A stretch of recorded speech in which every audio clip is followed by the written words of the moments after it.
पड़ियों की कहानी। सोनगढ़ का गांव और पड़ियों का रहस्य। राजस्थान की तपती रेत में बसा का सोनगढ़ गांव।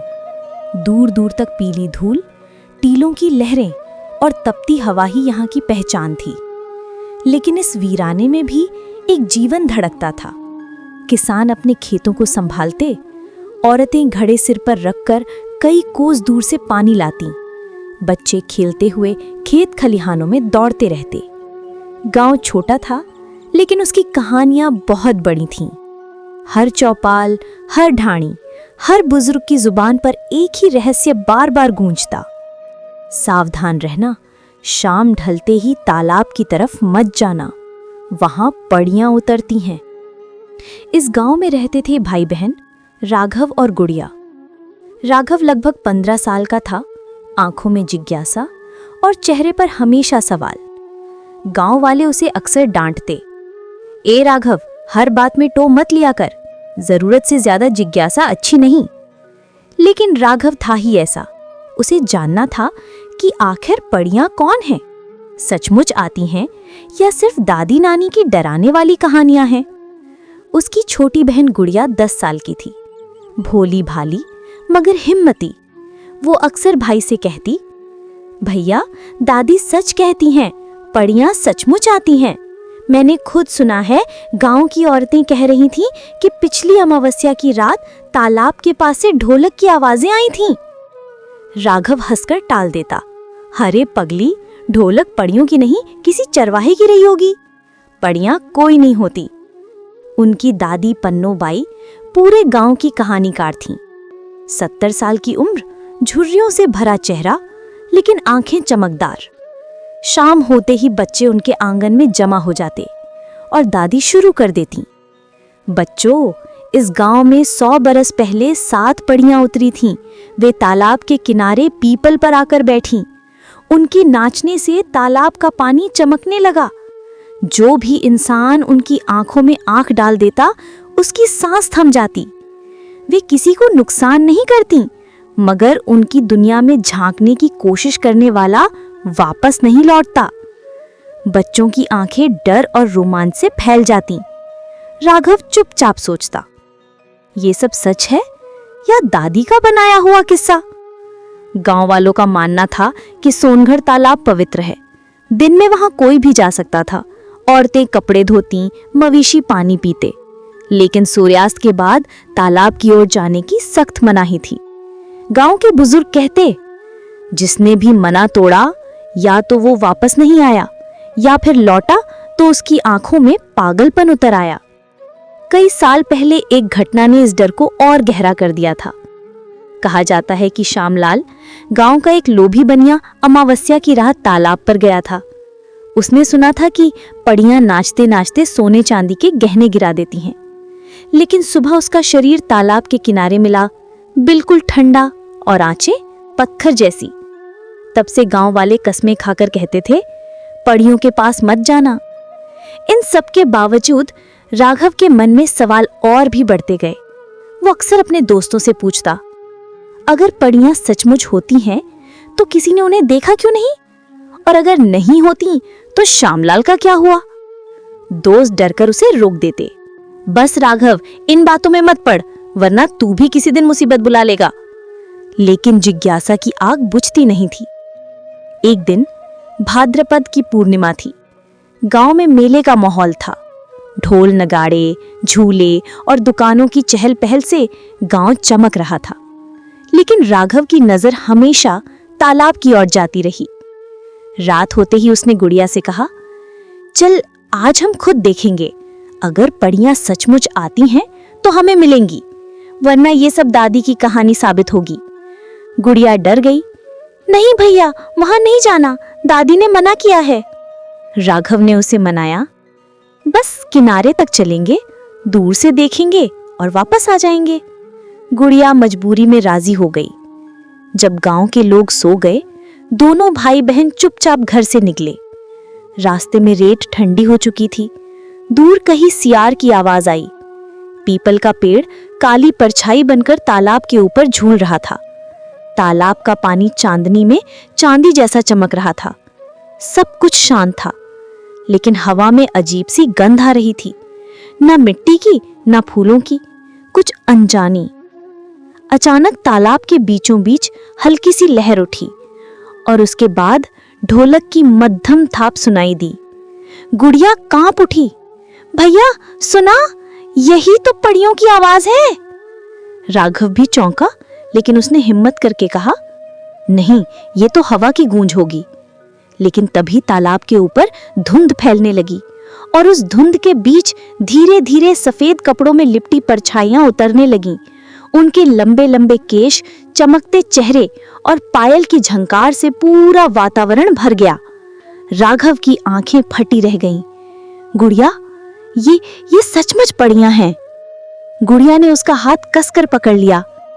7 पड़ियां थीं। वे तालाब के ऊपर ऐसे नाच रही थीं जैसे पानी उनका आईना हो। ढोलक की थाप अब साफ सुनाई दे रही थी, लेकिन कोई ढोलकिया नहीं दिख रहा था। उनके गहनों से रोशनी निकल रही थी और तालाब का पानी सोने जैसा दमकने लगा। गुड़िया धीरे से बोली, दादी सच कहती थीं, ये सचमुच आती हैं। राघव के मन में डर और जिज्ञासा दोनों थे। वो और करीब जाना चाहता था, लेकिन गुड़िया ने खींच लिया। नहीं भैया, चलो यहां से, वरना कुछ हो जाएगा। तभी एक पड़िया ने अचानक नृत्य रोककर सीधे उनकी दिशा में देखा। उसकी आंखें चमक रही थीं, जैसे चांद की किरणों से बनी हो। राघव और गुड़िया का खून जम गया। पड़िया मुस्कुराई और धीरे धीरे उनकी ओर बढ़ने लगी। उसके कदम तालाब के पानी को छूते, लेकिन पानी डूबता नहीं था, जैसे वो जमीन पर चल रही हो। उसके गहनों की खनक से रात और भी रहस्यमयी हो गई थी। राघव ने हिम्मत करके गुड़िया का हाथ पकड़ते हुए फुसफुसाया, भागो।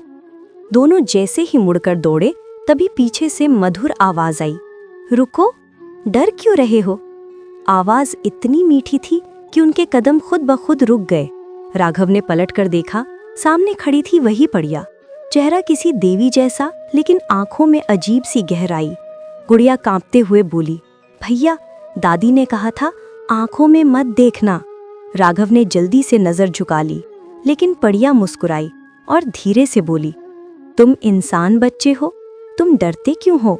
हम तुम्हें नुकसान नहीं पहुंचाते, बस हमारी दुनिया तुम्हारी दुनिया से अलग है। गुड़िया ने डरते डरते पूछा, तो सब लोग क्यों कहते हैं कि पड़िया इंसानों की जान ले लेती है। पड़िया का चेहरा उदास हो गया, क्योंकि इंसान हमें समझते नहीं। जो हमें पाने की कोशिश करता है, वो अपनी ही चाहत में डूबकर खत्म हो जाता है। लोभ इंसान को मारता है, हम नहीं। राघव के मन में सवाल उमड़ पड़े, लेकिन गुड़िया ने उसका हाथ कस कर दबाया। चलो, नहीं तो फंस जाएंगे। दोनों किसी तरह भागते हुए घर पहुंचे। सुबह होते ही दादी ने दोनों को पकड़ लिया। कहाँ गए थे तुम दोनों कल रात। गुड़िया डरते डरते रोने लगी। दादी, हमने सचमुच पड़ियां देखी, उन्होंने हमसे बात भी की। दादी का चेहरा सफेद पड़ गया। हे राम, तुमने बहुत बड़ी गलती कर दी। जिस बात से पूरी पीढ़ियां डरती रहीं, तुम दोनों ने उसे छेड़ दिया। राघव ने हिम्मत करके कहा, लेकिन दादी, वो तो कह रही थी कि वो किसी को नुकसान नहीं पहुंचाती, तो फिर गांव वाले क्यों डरते हैं। दादी ने गहरी सांस ली। बेटा, सच और डर का फर्क वही जान सकता है जिसने सब कुछ देखा हो। मैं तुम्हें एक पुरानी बात बताती हूँ। दादी ने कहानी सुनानी शुरू की। आज से कुछ बरस पहले जब मैं छोटी थी, तब भी ये पड़ियां तालाब पर उतरती थीं। उस वक्त गांव में एक नौजवान था, वीर सिंह। वो बहुत बहादुर था, लेकिन उतना ही जिद्दी। उसने कहा, मैं इन पड़ियों से मिलूंगा और इनके रहस्य जानकर रहूंगा। गांव वालों ने मना किया, लेकिन उसने अमावस्या की रात तालाब पर जाकर पड़ियों को देख लिया। शुरू में सब ठीक रहा। पड़ियां उससे मुस्कुराकर बातें करने लगीं, लेकिन धीरे धीरे वीर सिंह के दिल में लालच आ गया। कहता, तुम्हारे गहने तो सोने चांदी के हैं, अगर तुम मुझे थोड़ा सा भी दे दो तो गांव का भला हो जाएगा। पड़ियां चुप रहीं, मगर तीसरी रात जब वो फिर पहुंचा तो उसे लौटकर कभी किसी ने देखा नहीं। बस उसकी पगड़ी तालाब के किनारे मिली। दादी की आंखें भर आईं। तब से गांव में कसम खाई गई कि कोई भी रात में तालाब की ओर नहीं जाएगा। पड़ियां खुद बुरी नहीं, लेकिन इंसान की चाहत इंसान को बर्बाद कर देती है। राघव गहरी सोच में पड़ गया। तो क्या पड़ियां सचमुच बुरी नहीं थी? क्या इंसान ही अपनी चाहत के कारण उनका शिकार बनता था? लेकिन अगर ऐसा है तो फिर वो गांव वालों से छिपती क्यों हैं? खुलकर क्यों नहीं बताती कि वे दुश्मन नहीं हैं? इन सवालों ने राघव की नींद हराम कर दी। उसके दिल में ये जानने की तबड़ी इच्छा जाग गई। अगले दिन चौपाल पर यह बात फैल गई कि किसी ने परियों को देखा है। बुजुर्ग आपस में बड़बड़ाने लगे, कहीं फिर से वही अनहोनी तो नहीं होने वाली? बच्चों ने तालाब के पास जाने की जुर्रत कैसे की? गांव का मुखिया जोरावर सिंह बहुत सख्त था। उसने ऐलान किया, अगर किसी ने अब तालाब के पास जाने की कोशिश की तो उसे गांव से बाहर निकाल दिया जाएगा। परियों के चक्कर में हमारा गांव फिर किसी मुसीबत में नहीं फंसेगा। गांव वालों ने राहत की सांस ली, लेकिन राघव और गुड़िया के मन में अब और भी सवाल उठने लगे। उस रात राघव को अजीब सपना आया। उसने देखा कि वही परिया उसके सामने खड़ी है। उसकी आंखों में उदासी थी। वो बोली, राघव, तुम हमसे क्यों डरते हो? हमारे पास तुम्हारे लिए एक संदेश है, लेकिन अगर तुम सुनना चाहो तो तुम्हें साहस दिखाना होगा। अगली पूर्णिमा की रात अकेले तालाब पर आना। राघव पसीने से तरबतर हो बैठा। क्या ये सपना था या परिया सचमुच उसके मन में उतर आई थी? सुबह होते ही उसने गुड़िया को सब बताया। गुड़िया डर गई। भैया, कहीं ये हमें फंसाने का जाल तो नहीं? दादी कह रही थी ना कि चाहत इंसान को डुबो देती है। राघव ने सिर हिलाया। हो सकता है, लेकिन अगर परियां सचमुच हमें कुछ बताना चाहती हैं तो ये मौका छोड़ना गलत होगा। सच जानना जरूरी है। गुड़िया घबराकर बोली, लेकिन अकेले मत जाना, मैं भी चलूंगी। राघव ने गंभीर होकर कहा, नहीं गुड़िया, उन्होंने कहा है कि मुझे अकेले जाना होगा। शायद यही उनकी शर्त है। राघव ने दादी से कुछ कहना चाहा, लेकिन दादी ने जैसे पहले ही सब समझ लिया था।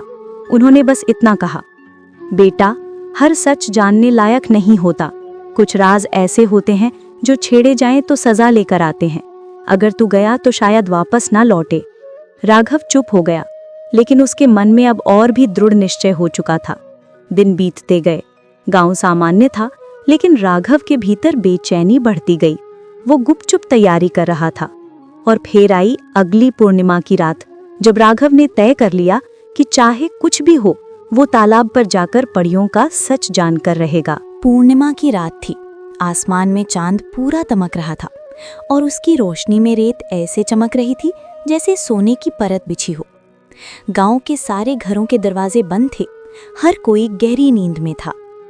राघव चुपचाप अपनी खाट से उठा। गुड़िया भी करवट बदल रही थी। उसने धीरे से कहा, भैया, सचमुच जा रहे हो? राघव ने उसकी ओर देखा और बोला, हाँ, अगर मैं नहीं गया तो ये रहस्य हमेशा रहस्य ही रह जाएगा। लेकिन तू चिंता मत कर, मैं वादा करता हूं कि सूरज निकलने से पहले लौट आऊंगा। गुड़िया की आंखें भर आईं, लेकिन उसने कुछ नहीं कहा। राघव ने धीरे धीरे घर का दरवाजा खोला और बाहर निकल आया। हवा में ठंडक थी। दूर कहीं किसी उल्लू की आवाज गूंज रही थी। पीपल का पेड़ काली छाया की तरह तालाब के ऊपर खड़ा था। जैसे जैसे वो करीब पहुंचा, उसके कदम भारी होते गए। दिल इतनी जोर से धड़क रहा था कि उसे लगा आवाज बाहर सुनाई दे रही होगी। तालाब पर पहुंचते ही वही जानी पहचानी गंध आई, मीठी और रहस्यमयी। और फिर अचानक पानी पर हल्की हल्की तरंगे बनने लगी।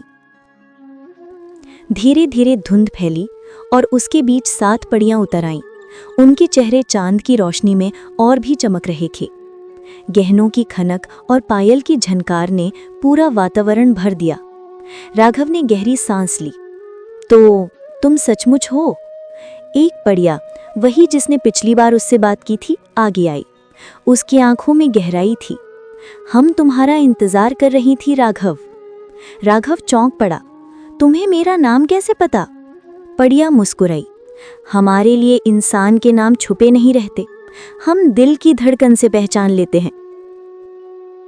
राघव ने हिम्मत करके कहा, तुम लोग सचमुच इंसानों को नुकसान नहीं पहुंचाती? परिया ने सिर झुकाया। नहीं, हम तो इस धरती की रक्षक हैं, लेकिन इंसान हमें समझ नहीं पाए। जिसने भी हमारे पास लालच लेकर आया, उसकी मौत उसी लालच से हुई। और फिर लोग कहने लगे कि परियां जान लेती हैं। राघव की आंखों में सवाल था। अगर तुम रक्षक हो तो छिपकर क्यों रहती हो? खुलकर गांव वालों से क्यों नहीं कह देती कि तुम बुरी नहीं हो? दूसरी परिया आगे आई। उसकी आवाज थोड़ी सख्त थी, क्योंकि इंसान अपने डर और लालच से बाहर नहीं आ सकता। हमने कोशिश की थी, लेकिन नतीजा हमेशा विनाश ही रहा। मुख्य पड़िया ने गहरी सांस ली और बोली, लेकिन अब समय आ गया है कि तुम सच्चाई जानो। हर 100 वर्ष में हमें किसी इंसान को चुनना पड़ता है। वो इंसान हमारी दुनिया और तुम्हारी दुनिया के बीच पुल बनता है। उसी के जरिए संतुलन बना रहता है। राघव चौंक पड़ा। क्या मतलब? कैसा संतुलन? पड़िया ने समझाया, हमारा लोक और तुम्हारा लोक दोनों एक ही धरती पर बसे हैं, लेकिन अदृश्य दीवार हमें अलग करती है। अगर वो दीवार गिर जाए तो ना इंसान बचेंगे न पड़ियां। इसलिए हर 100 साल में एक इंसान को चुना जाता है, जो हमारे राज को जानकर दोनों लोगों के बीच संतुलन बनाए रखे। राघव के रोंगटे खड़े हो गए। तो अब की बार वो इंसान मैं हूं? पड़िया ने उसकी आंखों में देखते हुए कहा, हाँ राघव, तुम्हें चुना गया है। राघव पीछे हट गया। नहीं नहीं, मैं तो बस एक साधारण लड़का हूं। मैं ये सब कैसे कर सकता हूं? पड़िया ने उसका हाथ थाम लिया। तुम्हारे भीतर साहस है। जब पूरा गांव डरता है तब तुम सवाल पूछते हो। यही वजह है कि हम तुम्हें यहां तक लाए। राघव का दिल तेजी से धड़कने लगा। अगर मैंने मना कर दिया तो? पड़िया की आंखें गंभीर हो गईं। तब संतुलन टूट जाएगा और जो अंधेरा हमारे लोक के बाहर छुपा है वो इंसानों की धरती पर उतर आएगा। राघव के पैरों तले जमीन खिसक गई। पड़िया ने उसकी ओर हाथ बढ़ाया। राघव, हमें तुम्हारी मदद चाहिए। हमें वचन दो कि तुम संतुलन की रक्षा करोगे। राघव असमंजस में था। उसके मन में दादी की चेतावनी गूंज रही थी, कुछ सच जानने लायक नहीं होते। लेकिन दूसरी ओर गांव और गुड़िया का चेहरा सामने था। अगर उसने हिम्मत ना दिखाई तो सब खतरे में पड़ सकते थे। उसने कांपते हुए सिर हिलाया। ठीक है, मैं वचन देता हूं। पड़िया मुस्कुराई। तो अगली अमावस्या की रात फिर आना, तब तुम्हें अगला राज बताया जाएगा। लेकिन याद रखना, किसी को कुछ मत कहना। ये वचन सिर्फ तुम्हारा और हमारा है। राघव जैसे ही पीछे मुड़ा, सब कुछ गायब हो गया। तालाब फिर शांत था। पानी चांदनी में चमक रहा था। वो लड़खड़ाते हुए घर लौटा। गुड़िया दरवाजे पर खड़ी उसका इंतजार कर रही थी। भैया, तू ठीक है ना? राघव ने थके स्वर में कहा। हाँ, लेकिन बहुत कुछ बदलने वाला है। अगली सुबह दादी ने राघव की आंखों में झांकते हुए पूछा, कहीं तो फिर तो तालाब पर नहीं गया था? राघव चुप रहा। उसकी चुप्पी ही उसका जवाब थी। दादी ने कांपते हुए कहा, हे भगवान, वही वक्त आ गया जिसकी मुझे बरसों से डर थी। राघव ने चौंक कर पूछा, आप क्या जानती हैं दादी? लेकिन दादी ने कोई जवाब नहीं दिया। राघव का मन अब और भी उलझ गया था। उसने पड़ियों को वचन दे दिया था, लेकिन दादी का डर और रहस्य सब कुछ गहरा बना रहा था। उस रात उसने सोचा, अगर सचमुच मुझ पर इतनी बड़ी जिम्मेदारी आ गई है तो मुझे जानना होगा कि दादी क्यों छुपा रही हैं। शायद अतीत में कुछ ऐसा हुआ है जिसे सिर्फ वही जानती हैं। राघव ने तय कर लिया कि अब की बार वो दादी से सच्चाई निकलवा कर ही रहेगा। सुबह का सूरज सोनगढ़ की रेत पर चमक रहा था, लेकिन राघव का मन भारी था। रात की बातें उसके दिल से उतर नहीं रही थीं। परियों का सच, अंधेरा और उनका दिया हुआ वचन सब उसकी आत्मा पर बोझ की तरह था। लेकिन सबसे बड़ा बोझ था दादी की चुप्पी। शाम को जब सब खेत खलियानों से लौटकर अपने अपने घर जा चुके थे, राघव दादी के पास जाकर बैठ गया। दादी, आप मुझसे कुछ छुपा रही हैं। आप परियों के बारे में इतना जानती हैं, लेकिन कुछ बताना नहीं चाहती, क्यों? दादी ने उसकी ओर देखा। उनकी आंखों में डर था। राघव, कुछ बातें ना जानना ही अच्छा है। सच अगर भारी हो तो वो इंसान को कुचल देता है। राघव ने दृढ़ स्वर में कहा, लेकिन दादी, मैं पहले ही उस सच में उतर चुका हूं। मैंने उन्हें देखा है, उनसे बात की है और मैं वचन भी दे चुका हूं। दादी जैसे पत्थर बन गई। हे भगवान, तो वही हुआ जिससे मैं सबसे ज्यादा डरती थी। दादी ने गहरी सांस ली और कहने लगी, राघव, सच जानना चाहता है ना? तो सुन, ये जो सोनगढ़ तालाब है, ये सिर्फ पानी का तालाब नहीं, ये दोनों लोकों का संगम है, इंसानों का लोक और परियों का लोक। बहुत पहले जब मैं जवान थी तब भी परियां उतरी थीं, और उस समय जिस इंसान को चुना गया था वो कोई और नहीं, तुम्हारे दादा थे। क्या दादा?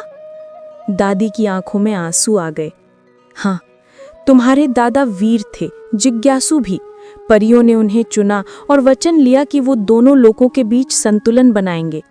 पहले तो सब ठीक चला, लेकिन फिर दादी की आवाज कांप गई। फिर अंधेरा उठ खड़ा हुआ। तुम्हारे दादा ने उसे रोकने की कोशिश की, लेकिन वो इतने शक्तिशाली नहीं थे। उन्होंने अपनी जान देकर तालाब की दीवार को बचाया।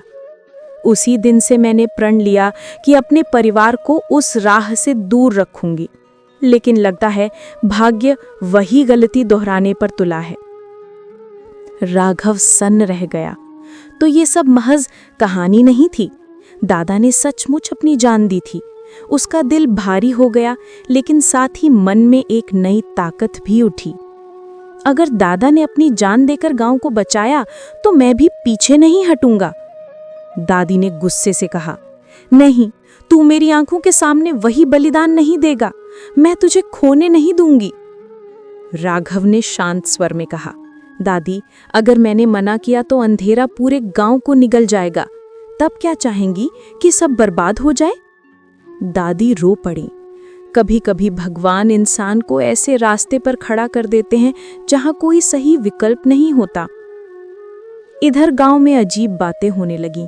गायें अचानक बीमार पड़ रही थीं, कुएं का पानी कड़वा हो गया था और रातों में बच्चों को डरावने सपने आ रहे थे। गांव वाले कहने लगे, यह सब परियों का प्रकोप है, जरूर किसी ने उनकी नाराजगी मोल ली है। मुखिया जोरावर सिंह ने ऐलान किया, कल सब गांव वाले इकट्ठा होकर तालाब पर पूजा करेंगे। अगर किसी ने गलती की है तो उसे खुद कबूल करनी होगी। राघव के दिल की धड़कन तेज हो गई। क्या उसे सबके सामने सच बता देना चाहिए? रात को गुड़िया ने उससे कहा, भैया, अगर तूने सबको सच बता दिया तो लोग तुझे दोषी मानेंगे। वे तुझसे डरेंगे और शायद गांव से निकाल दें। ये गांव वाले समझेंगे नहीं।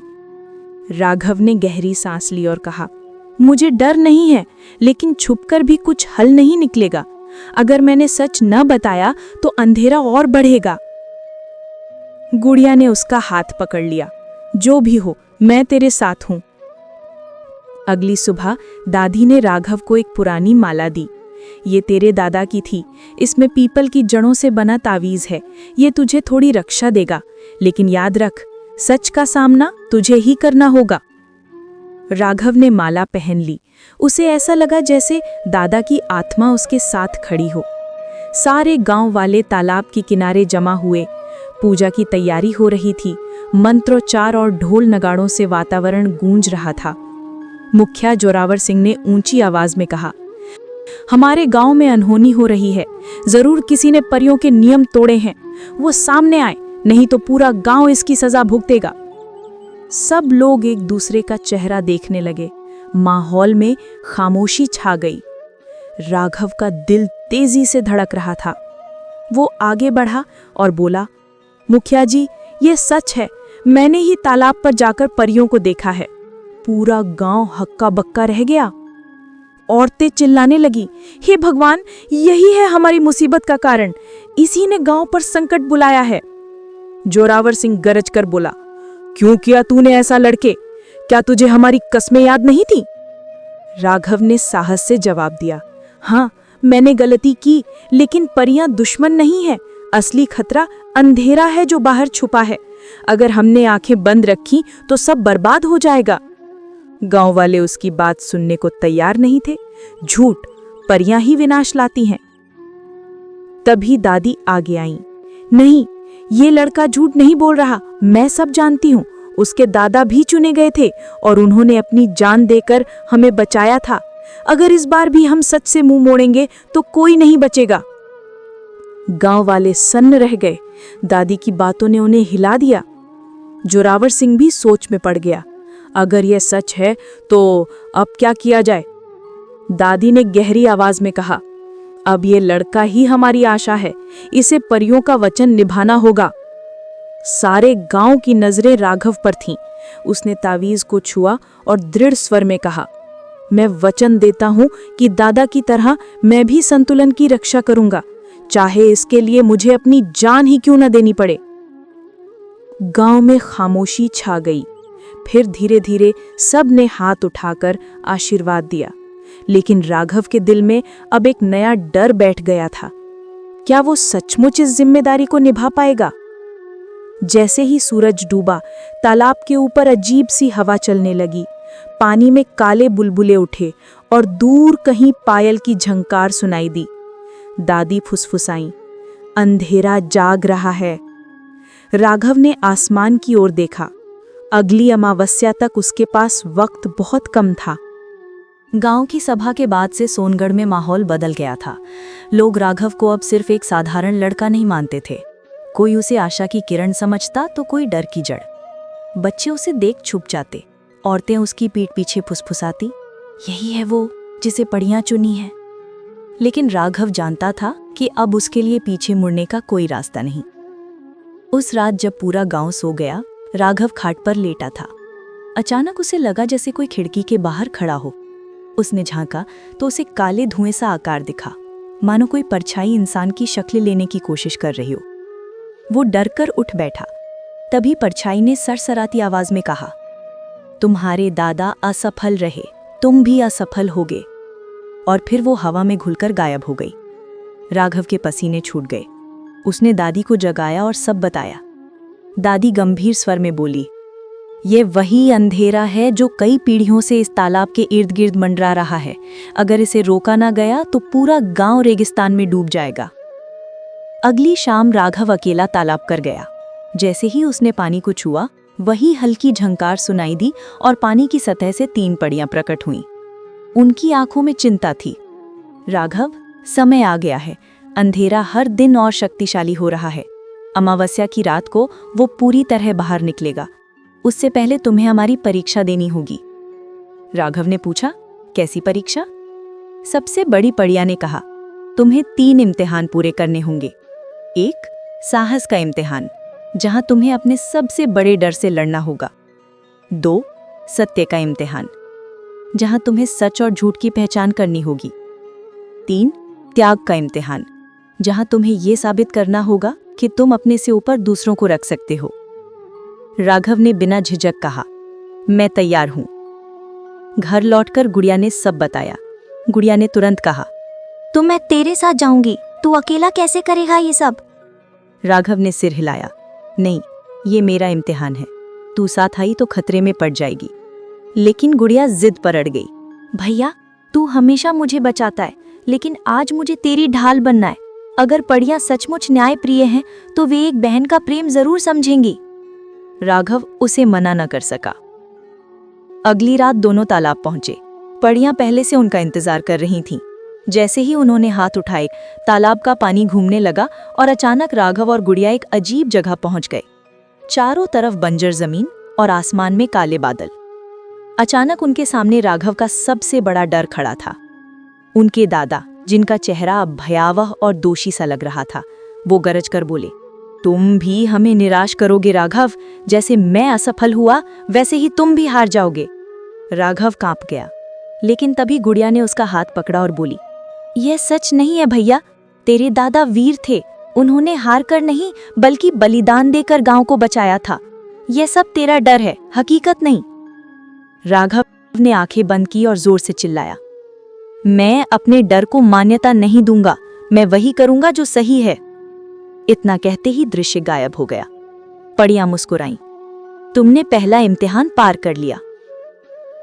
इधर गांव में अजीब घटनाएं और बढ़ गई थीं। कुएं में अंधेरा उतर आता था। खेतों में अचानक टिड्डियों का झुंड लग जाता था। गांव वाले अब और भी घबराने लगे। जोरावर सिंह बार बार कहता, अगर ये लड़का असफल हुआ तो हम सब खत्म हो जाएंगे। दादी मगर शांत रहीं। मुझे भरोसा है, राघव वही करेगा जो उसके दादा ने शुरू किया था। कुछ दिनों बाद पड़ियां फिर आईं।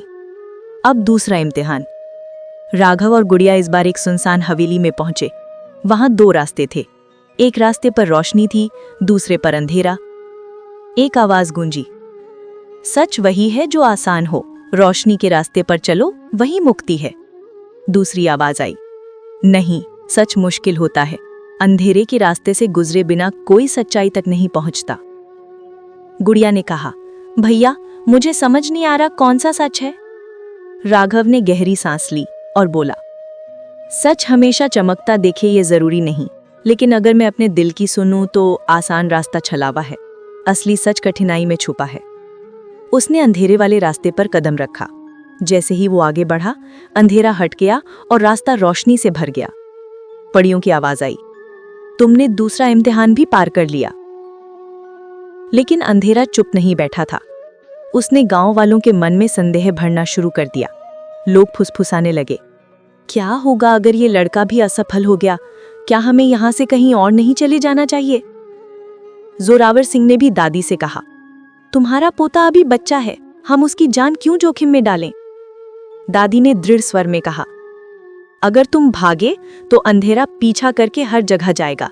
उससे बचने का एक ही तरीका है, सामना करना। अमावस्या से 2 रात पहले पड़ियां फिर आईं और बोली, अब अंतिम इम्तिहान, ये सबसे कठिन है। राघव और गुड़िया अचानक खुद को एक मंदिर के सामने पाते हैं। मंदिर के भीतर एक ज्योति जल रही थी। पड़ियों की आवाज गूंजी, इस ज्योति को जीवित रखने के लिए किसी एक को अपनी सबसे प्रिय वस्तु त्यागनी होगी। बिना त्याग के कोई संतुलन नहीं। राघव ने तुरंत कहा, मैं अपनी जान दे दूंगा। गुड़िया चौंक गई, नहीं भैया तू ऐसा नहीं करेगा।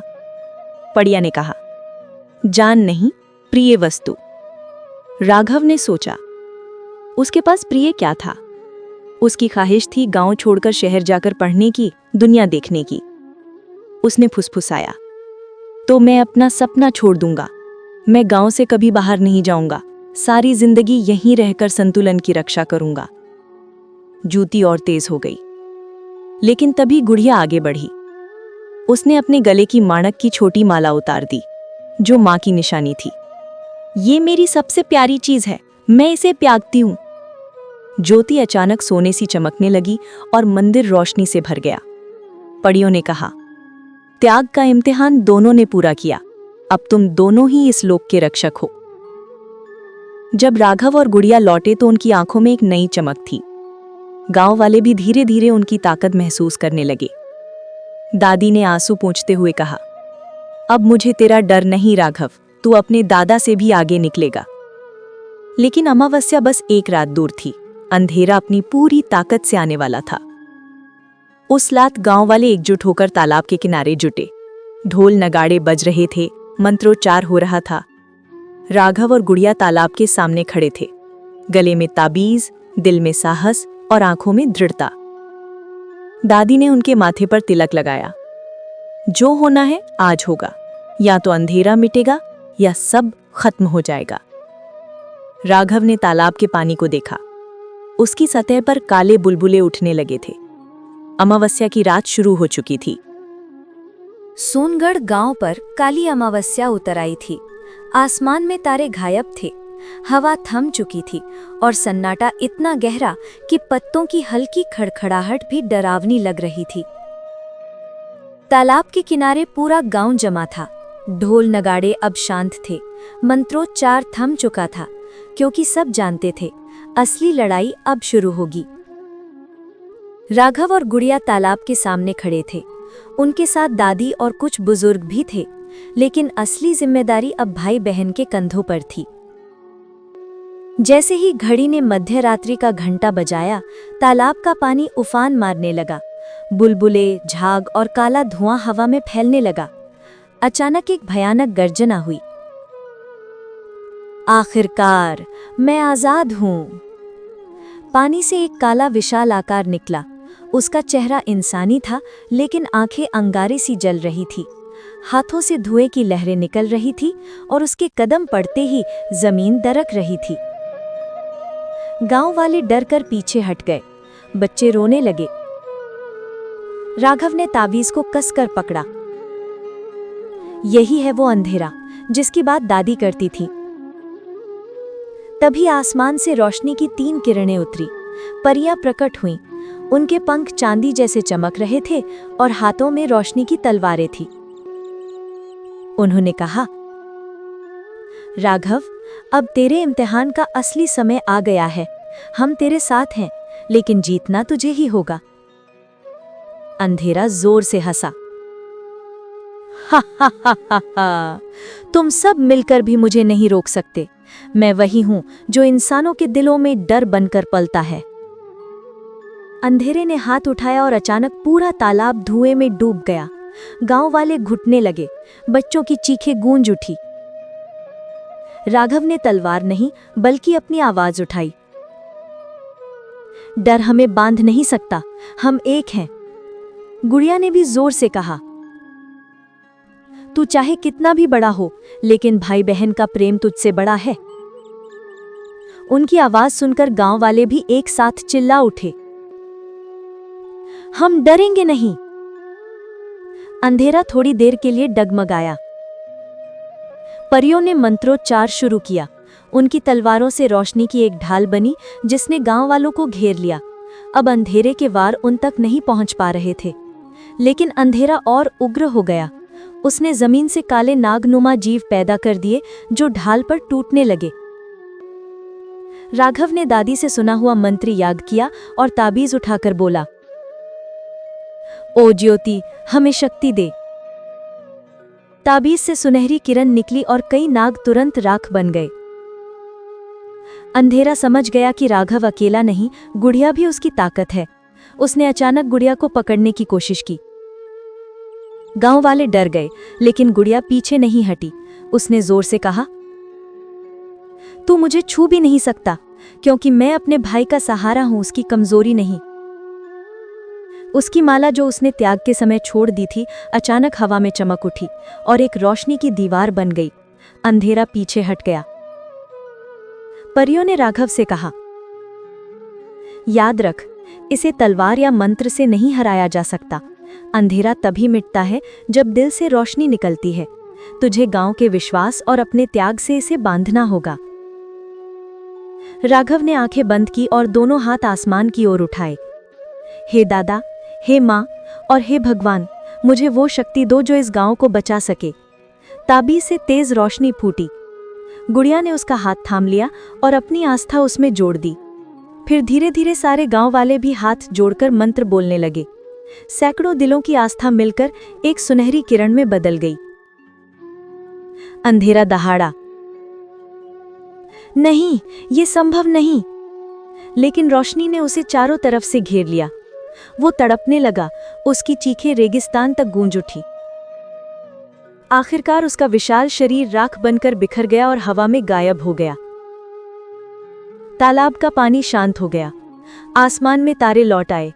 गांव पर फिर से सवेरा उतर आया। गांव वाले खुशी से रो पड़े। औरतें मंगल गाने लगी, बच्चे हंसने लगे। सब राघव और गुड़िया के पैरों पर झुक गए। जरावर सिंह ने कहा, आज से तुम दोनों सिर्फ हमारे गांव के नहीं, बल्कि पूरे सोनगढ़ के रक्षक हो। परियां भी मुस्कुराईं। तुमने साबित कर दिया कि इंसान का प्रेम और आस्था सबसे बड़ी शक्ति है। अब ये लोक कई पीढ़ियों तक सुरक्षित रहेगा। दादी ने राघव और गुड़िया को गले से लगा लिया। आज मुझे अपने दादा की झनक तुझ में दिखी राघव, लेकिन फर्क ये है कि तूने अकेले नहीं, अपनी बहन और पूरे गांव के साथ मिलकर ये जीत हासिल की। राघव ने कहा, हाँ दादी, यही सीखा है, एकता ही असली ताकत है। अगली सुबह गांव में ढोल नगाड़ों के साथ उत्सव हुआ। लोगों ने तालाब की पूजा की और प्रण लिया कि वे अब डर के बजाय विश्वास को अपना सहारा बनाएंगे। राघव और गुड़िया तालाब के पास खड़े थे। परियों की झंकार धीरे धीरे हवा में गूंजी और फिर वे अदृश्य हो गईं। गुड़िया ने मुस्कुराकर कहा, भैया, अब तो परियां भी हम पर भरोसा करती हैं। राघव ने आसमान की ओर देखा और बोला, हाँ, और जब तक हम हैं, अंधेरा कभी लौटकर नहीं आएगा। अमावस्या की उस भयानक रात के बाद सोनगढ़ गांव में जैसे नई जिंदगी लौट आई थी। तालाब अब डर का प्रतीक नहीं, बल्कि आस्था का केंद्र बन चुका था। सुबह सुबह औरतें वहां दीपक जलाती, बच्चे पानी में खेलते और आदमी तालाब का पानी खेतों में ले जाते। गांव का माहौल पहले से कहीं ज्यादा शांत और खुशहाल हो गया था। राघव अब गांव के नौजवानों का नेता बन चुका था। लोग उसकी बात मानते थे क्योंकि उसमें सिर्फ बहादुरी नहीं बल्कि त्याग और सच्चाई भी साबित की थी। गुड़िया को भी सब लक्ष्मी कहकर बुलाते थे क्योंकि सब मानते थे कि उसी की आस्था और प्रेम ने गांव को बचाया था। राघव ने पढ़ाई का सपना छोड़ा था, लेकिन उसने ठान लिया कि वो गांव के बच्चों को पढ़ाएगा। अगर मैं बाहर नहीं जा सकता तो क्यों ना बाहर की दुनिया गांव में ही ले आऊं। वो तालाब के किनारे ही बच्चों को पढ़ाने बैठ जाता। गुड़िया और औरतें भी उसके साथ जुड़ गईं। दादी, जिनके चेहरे पर हमेशा डर की लकीरें रहती थीं, अब मुस्कुराने लगी थीं। एक शाम उन्होंने राघव से कहा, बेटा, अब मुझे चैन है। तूने अपने दादा का अधूरा काम पूरा किया। मैं चाहूं तो अब आंखें बंद करके भी चैन से सो सकती हूँ। राघव ने उनके पैर छुए। नहीं दादी, अभी आपको बहुत जीना है। आपने ही हमें सिखाया कि डर से भागना नहीं, उसका सामना करना चाहिए। दादी की आंखें नम हो गईं। गांव वाले जो पहले हर बात पर एक दूसरे से लड़ते थे, अब ज्यादा एकजुट हो गए थे। लोगों ने मिलकर तालाब के चारों ओर दीवार बनाई, पीपल के पेड़ को सजाया और वहां हर पूर्णिमा को मेला लगाना शुरू कर दिया। सोनगढ़ अब सिर्फ एक रेगिस्तानी गांव नहीं बल्कि एक मिसाल बन गया। दूर दूर से लोग आने लगे और कहते, ये वही गांव है जिसे परियों ने आशीर्वाद दिया है। एक रात राघव और गुड़िया तालाब के किनारे बैठे थे। चांदनी पानी पर झिलमिला रही थी। अचानक हल्की पायल की झनकार सुनाई दी। परियों की आवाज आई, राघव, गुड़िया, हमने वादा किया था कि जब भी तुम्हें जरूरत होगी हम तुम्हारे साथ होंगे। तुमने इंसानों और हमारे लोक के बीच संतुलन बचाया है। ये संबंध अब सदियों तक अमर रहेगा। फिर झनकार धीरे धीरे हवा में घुल गई। गुड़िया मुस्कुराई, भैया, अब तो सचमुच ये तालाब जादुई लगने लगा है। राघव ने जवाब दिया, हाँ, क्योंकि इसमें हमारे विश्वास की ताकत बसी है। अगली सुबह सूरज की किरणें सोनगढ़ की सुनहरी रेत पर फैलीं। बच्चे खेतों की ओर दौड़ते, औरतें काम पर निकलती और आदमी हंसी मजाक करते। गांव अब डर से नहीं बल्कि उम्मीद से भरा हुआ था। राघव ने आसमान की ओर देखा और धीरे से कहा, दादा, हमने कर दिखाया। अब ये गांव हमेशा उजाले में जिएगा। गुड़िया ने उसके कंधे पर सिर रख दिया। दोनों की आंखों में वही चमक थी जो प्रेम, आस्था और बलिदान से जन्म लेती है। सोनगढ़ की ये कहानी पूरे राजस्थान में फैल गई।